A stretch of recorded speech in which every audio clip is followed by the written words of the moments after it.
अस्सलाम वालेकुम दोस्तों, मेरा नाम डॉक्टर अली असगर है और आज की इस वीडियो में हम डिस्कस करने जा रहे हैं मोस्ट इम्पॉर्टेंट की points of holozoic nutrition. Holozoic nutrition के हम मोस्ट इम्पॉर्टेंट की पॉइंट्स को डिस्कस करने जा रहे हैं जो कि एग्जाम में एमडीकेट के एग्जाम में स्पेशली एमसीक्यू बनकर आ सकते हैं। उन तमाम पॉइंट्स को आज की इस वीडियो में हम डिस्कस करने जा रहे हैं, तो इस वीडियो को एंड तक आपने लाजमी सुनना है। तो आइए हम स्टार्ट करते हैं। होलोजोइक न्यूट्रिशन के सबसे पहले तो आपको स्टेप मालूम होने चाहिए। Ingestion, digestion, absorption, assimilation, egestion.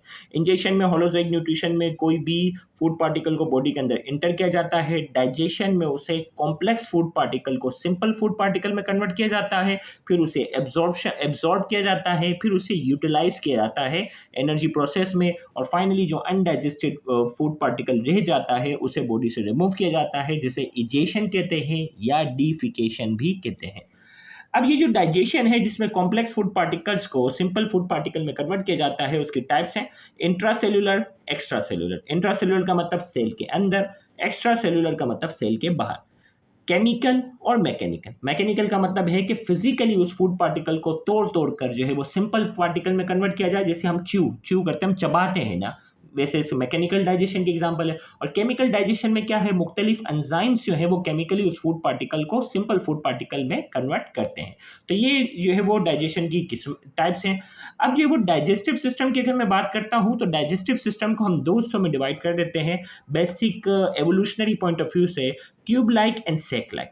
Tube like में जो है वो एक पूरा ट्यूब की तरह डाइजेस्टिव सिस्टम होगा, और सैक में क्या होगा, एक थैली की तरह जो है वो पूरा डाइजेस्टिव सिस्टम होगा। ट्यूब लाइक डाइजेस्टिव सिस्टम में दो ओपनिंग होती हैं, सैक लाइक डाइजेस्टिव सिस्टम में एक ओपनिंग होती है। ये एडवांस ग्रुप ऑफ एनिमल्स में पाया जाता है, जबकि ये लोअर ग्रुप ऑफ एनिमल में पाया जाता है। इस डाइजेस्टिव सिस्टम को कंप्लीट डाइजेस्टिव सिस्टम कहते हैं, क्योंकि इसमें दो ओपनिंग होती हैं, एक फूड इंजेशन के लिए होती है और एक फूड इजेशन के लिए। इसे इनकम्प्लीट कहते हैं क्योंकि एक ही ओपनिंग होती है जो फूड को इंजेस्ट करने के लिए भी है और फूड को इजेस्ट करने के लिए भी है। मैकेनिकल प्लस केमिकल डाइजेशन दोनों होती है। सैक लाइक में ज्यादातर केमिकल डाइजेशन होती है। वेरिएबल पीएच होती है, मुख्तलिफ ट्रैक के जो पीएच होती है वो वेरिएबल होती है, इसमें नॉट वेरिएबल। इसमें जो है वो इनॉर्मस एंजाइम्स की कई वेराइटीज होती हैं, इसमें फ्यूअर एंजाइम्स, चंद एंजाइम होते हैं जो डाइजेशन में पार्टिसिपेशन करते हैं। Digestive track wall is well supported by muscles. Digestive track को मसल्स की जो है वो बहुत ज़्यादा सपोर्ट हासिल होती है, इसमें डाइजेस्टिव ट्रैक को मसल्स की सपोर्ट हासिल नहीं होती। तो ये बेसिक जो है वो डिफरेंस था। सैक लाइक डाइजेस्टिव सिस्टम जो है वो हाइड्रा के अंदर पाया जाता है, जबकि हायर एनिमल्स में ट्यूब लाइक डाइजेस्टिव सिस्टम पाया जाता है। ह्यूमन डाइजेस्टिव सिस्टम की अगर हम बात करते हैं, मेन फोकस हमारा इस चैप्टर में इसी पे है। कंप्लीट डाइजेस्टिव सिस्टम है, कंप्लीट डाइजेस्टिव सिस्टम यानी ट्यूब लाइक है। गैस्ट्रो इंटेस्टाइनल ट्रैक कहते हैं, जिसे शॉर्ट में जीआईटी कहते हैं। माउथ एंटीरियर ओपनिंग है। ओरल कैविटी की अगर हम बात करते हैं, उसके रूफ, फ्लोर और लेटरल वॉल की बात करते हैं। रूफ छत इसकी जो है वो हार्ड पैलेट एंटीरियरली आगे की तरफ, सॉफ्ट पैलेट जो है वो पोस्टीरियर की तरफ है। सॉफ्ट पैलेट के मिडल साइड पे एक मस्कुलर जो है वो मस्कुलर पोर्शन जो है वो हैंग कर रहा होता है, जिसे यूविला कहते हैं, middle of soft palate. Floor जो है यानी इसकी जमीन जो है वो टंग बनाता है। लेटरल यानी साइड की दीवारें जो है इसकी चीक बनाता है, जो बनाता है, जिसमें टीथ होते हैं। अपर जो होता है वो फिक्स होता है, लोअर जो होता है मूवेबल होता है। टीथ, अपर एंड लोअर जो मिलकर मैकेनिकल डाइजेशन में अहम किरदार अदा करते हैं। टीथ की अगर बात की जाए तो ह्यूमन टीथ जो है उन्हें थीकोडोंट कहते हैं, क्योंकि teeth are embedded in sockets. Gums के अंदर इनका जो है वो ज्यादातर हिस्सा जो है वो एम्बेडेड होता है, इसलिए थीकोडोंट कहते हैं। डाइफिडोंट कहते हैं डेसिडुअस और मिल्क टीथ, और परमानेंट टीथ। डाइफिडोंट इसलिए कहते हैं कि इंसान में दो तरह के टीथ के जो वो सेट होते हैं। छोटे बच्चों के अंदर जो है वो डेसिडुअस या मिल्क टीथ आते हैं, जिनकी तादाद 20 होती है। परमानेंट टीथ एडल्ट होने के बाद हैं और इनकी तादाद जो है वो 32 है। Heterodont different shape and size. Heterodont इसलिए कहते हैं कि ये टीथ जो है वो डिफरेंट शेप एंड साइज के होते हैं। अगर इंसान की बात की जाए तो 8 इंसाइजर्स होते हैं, 4 कैनाइन है, 8 प्रीमोलर और 12 मोलर है। इंसाइजर का काम कटिंग एंड बाइटिंग है, कैनाइन का काम टीयरिंग एंड पुलिंग फ्लैश, गोश्त को फाड़ना और खींचना है, और प्री मोलर और मोलर का काम grinding and crushing of food है। टंग की अगर हम बात करते हैं, ये हायोड बोन के साथ अटैच होती है। अपर सरफेस के पास पेपिला होते हैं, जो कि जिसके पास सेंस ऑफ टेस्ट रिसेप्टर्स के पास मौजूद होते हैं। अंडर सरफेस पर फोल्ड ऑफ म्यूकस मेम्ब्रेन होता है, जिसे फ्रेन्यूलम कहते हैं। टंग का जो बेसिकली काम है वो हेल्प इन मेस्टिकेशन, खाने को चबाने में मदद करना, निगलने में, टेस्ट और स्पीच। याद रखिएगा ज़बान का ताल्लुक जो है वो स्पीच से बहुत अहम किरदार है। सलेवरी ग्लैंड की अगर हम बात करते हैं, ये सलाइवा प्रोड्यूस करते हैं 1 to 1.5 लीटर इन 24 आवर्स के अंदर 1 से लेकर 1.5 लीटर तक प्रोड्यूस करते हैं। 3 पेयर्स जो हैं वो सलेवरी ग्लैंड के हैं। पैरोटिड ग्लैंड जो कि बेस ऑफ पिना पे है, सबलिंगुअल बेस ऑफ टंग पे है, सब मैंडिबुलर बेस ऑफ लोअर जो पर ये पाया जाता है। अब जो है वो हम बात करने जा रहे हैं फेरिंग्स की। Connected on either side with the cavity of middle air by way of station tube. ये जो वो दोनों साइड्स पर जो है वो मिडल एयर से जो वो कनेक्टेड होता है एक ट्यूब के जरिए, जिसे यूस्टेशन ट्यूब कहते हैं। फेरिंग्स के पास जो है वो pharyngeal muscles, principal muscles of pharynx, pharynx के जो प्रिंसिपल मसल होते हैं वो फेरिंजियल कंस्ट्रिक्टर होते हैं, उनकी तादाद 3 होती है। सोइलिंग और डीग्लूटेशन की अगर हम बात करते हैं, खाना जो निगलने का जो प्रोसेस है उसे डीग्लूटेशन भी कहते हैं। माउथ में खाना चबाने के बाद जो फूड पार्टिकल एक राउंड सा स्ट्रक्चर बन जाता है उसे बोलस कहते हैं। फिर इसी तरीके से हम बात करते हैं epiglottis protects the entrance of the larynx. लैरिंग्स के एंट्रेंस को जो है वो क्या करता है, प्रोटेक्ट कर रहा होता है, और ये खाने को लैरिंग्स पे जाने से क्या करता है, रोकता है। पेरिस्टल्सिस की अगर हम बात करते हैं, जो है वो स्मूथ मसल्स की रिदमिक कॉन्ट्रैक्शन और रिलैक्सेशन की अगर बात करते हैं ना, स्मूथ मसल्स की कॉन्ट्रैक्शन और रिलैक्सेशन होती है जो फूड को प्रोपेल करती है, धकेलने का काम करती है, उसे पेरिस्टल्सिस कहते हैं। अगर यही मूवमेंट अगर अपोजिट हो जाए, जिसे एंटी पेरिस्टल्सिस कहते हैं, तो उसकी वजह से वॉमिटिंग होती है। इसोफिगस की अगर हम बात करते हैं, no process of mechanical as well as chemical digestion in oesophagus. Oesophagus के अंदर ना मैकेनिकल डाइजेशन होती है ना केमिकल डाइजेशन होती है।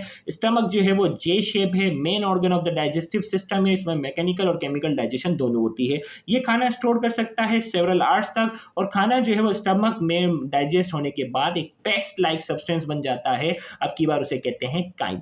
स्टमक को जो है वो एनाटॉमिकली 4 रीजन में डिवाइड करते हैं, कार्डिया, फंडस, कॉर्पस या बॉडी जिसे कहते हैं, और पाइलोरस। कार्डिया जो है वो oesophagus open into cardia, oesophagus stomach के जिस हिस्से में जाकर ओपन होता है उसे कार्डिया कहते हैं। फंडस जो है वो अपर कर्व पार्ट है, और कॉर्पस जो है वो लार्जेस्ट पार्ट है, और पाइलोरस जो है वो empty gastric content in the duodenum, और पाइलोरस जो है वो गैस्ट्रिक कंटेंट को ड्यूडेनम में जाके एम्प्टी करता है। वॉल ऑफ स्टमक की अगर हम बात करते हैं, इसमें जो है वो 4 लेयर है, म्यूकोसा, सब म्यूकोसा, मस्कुलरिस एक्सटर्ना और सीरोसा। म्यूकोसा जो है वो इनर मोस्ट लेयर है, सब म्यूकोसा जो है उसमें जो है वो ब्लड वेसल्स और नर्व्स है, मस्कुलरिस एक्सटर्ना, इनर। अब इसमें 3 मसल्स हैं, इनर मोस्ट मसल ऑब्लिक होता है, मिडल सर्कुलर होता है, और आउटर लॉन्गिट्यूडिनल होता है। ये तीनों सीक्वेंस याद होनी चाहिए। सीरोसा जो है वो सिक्रेट लुब्रिकेटिंग फ्लूइड, जो कि फ्रिक्शन को रिड्यूस करने का काम करता है।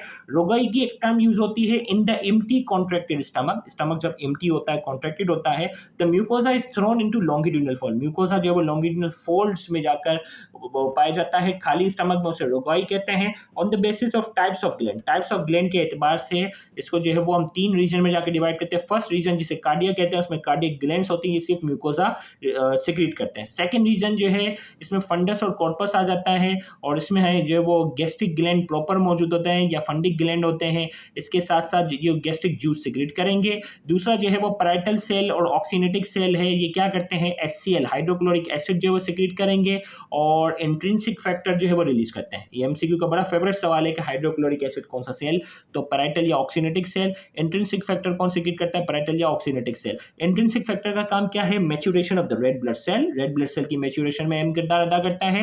विटामिन B12 की एब्जॉर्प्शन जो इंटेस्टाइन में होती है उसमें अहम किरदार अदा करता है। Health of peripheral nervous system and central nervous system की हेल्थ में बहुत अहम किरदार अदा करता है। चीफ सेल या जिसे जाइमोजिन सेल कहते हैं, सिक्रीट पेप्सिनोजेन।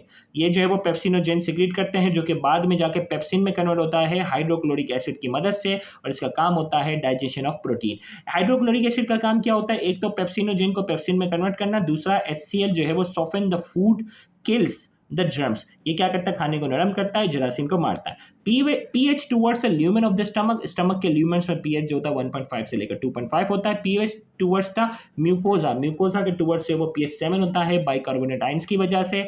इन्फेंट्स के अंदर जो है वो एंजाइम्स होता है रेनिन और काइमोसिन, ये क्या करता है, कैसिनोजिन सोल्यूबल मिल्क प्रोटीन को कैसिन में कन्वर्ट करता है, जो कि इनसोल्यूबल मिल्क प्रोटीन होता है, जो कि बाद में जाकर पेप्सिन इसको क्या करता है, फर्दर डाइजेस्ट करता है। फिर अब हम बात करते हैं स्मॉल इंटेस्टाइन की, हम बात करते हैं 6 मीटर लॉन्ग है, 3 to 5 सेंटीमीटर इसकी मोटाई होती है। इसका पहला पार्ट है ड्यूडिनम। ड्यूडिनम 30 सेंटीमीटर जो है वो इसकी लंबाई है, सी शेप कर्व होता है। ये बाइल और पेंक्रेटिक जूस को रिसीव करता है और बाइल जो है वो कौन बनाता है, लीवर बनाता है, जबकि बाइल जो है वो स्टोर होता है गोल ब्लैडर में। और गोल ब्लैडर बाइल को सिक्रीट करता है एक हार्मोन जो कि ड्यूडिनम बनाता है, उस हार्मोन का नाम है कोलिसिस्टोकाइनिन। और सिक्रीटिन जो कि ड्यूडिनम ही हार्मोन बनाता है, जो कि पेंक्रेटिक जूस की सिक्रीशन को क्या करता है, स्टिमुलेट करता है। बाइल जो कि येलो कलर, येलोइश इसका कलर होता है, इसमें बाइल पिगमेंट होते हैं बिलीरुबिन, बिलीवर्डिन। बिलीरुबिन का कलर जो है वो ब्राउनिश येलो है और बिलीवर्डिन का कलर ग्रीनिश है। और याद रखिएगा ये बिलीरुबिन जो है वो बनता है form as excretive product of worn out cell. Red blood cell की जब जिंदगी पूरी हो जाती है तो इससे क्या होता है कि हीम नाम का हीमोग्लोबिन रिलीज होता है। ये हीमोग्लोबिन का जो हीम वाला पार्ट होता है ये बाद में जाकर जो है वो बिलीरुबिन और बिलीवर्डिन बनाने में अहम किरदार अदा करता है। तो ये excretive product of red blood cell से बनते हैं। बाइल सॉल्ट जो कि सोडियम ग्लाइकोकोलेट और सोडियम टोरोकोलेट दोनों नाम याद रखने हैं। इनका काम जो होता है वो इमल्सिफिकेशन ऑफ फैट को छोटे छोटे ड्रॉपलेट्स में तोड़ना होता है, जो कि लाइपेज जाके आगे जाकर डाइजेशन में अहम किरदार अदा करेगा।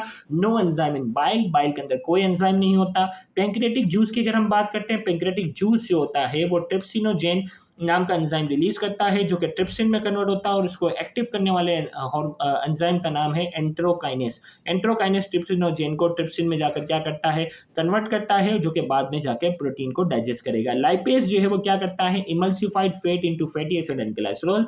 लाइपेज जो होता है वो इमल्सिफाइड फैट, जो कि इमल्सिफिकेशन यानी फैट को छोटे छोटे ड्रॉपलेट्स में बाइल ने अहम किरदार किया था, उसको फैटी एसिड और ग्लाइसरॉल में तोड़ने का काम करता है।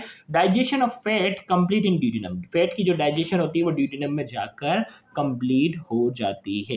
तो यहाँ जाकर होलोजोइक न्यूट्रिशन का पहला पार्ट जो है यहाँ मुकम्मल होता है। नेक्स्ट पार्ट में हम इसकी मजीद डिटेल और इसके आगे नए टॉपिक्स की इंपॉर्टेंट बात को करेंगे। याद रखिएगा ये सारी चीज़ें अगर आप वर्ड बाय वर्ड अच्छे से ज़हन नशीन कर लेते हैं तो इंशाल्लाह आपको बहुत फ़ायदा होगा। और अगर आप कंप्लीट चैप्टर्स, तमाम चैप्टर्स के की पॉइंट्स का हिस्सा बनना चाहते हैं तो हम आपको रिकमेंड करेंगे कि आप की पॉइंट सीरीज़ के अंदर लाजमी पार्टिसिपेशन करें। की पॉइंट सीरीज़ के अंदर आपको ऑनलाइन टेस्ट कंडक्ट किए जाते हैं, साथ ही साथ तमाम चैप्टर्स के इंपॉर्टेंट की पॉइंट्स प्रोवाइड किए जाते हैं, जो कि एमडीकेट पॉइंट ऑफ व्यू के लिहाज से बहुत ज़्यादा अहमियत रखते हैं। Thank you very much. अल्लाह हाफ़िज़।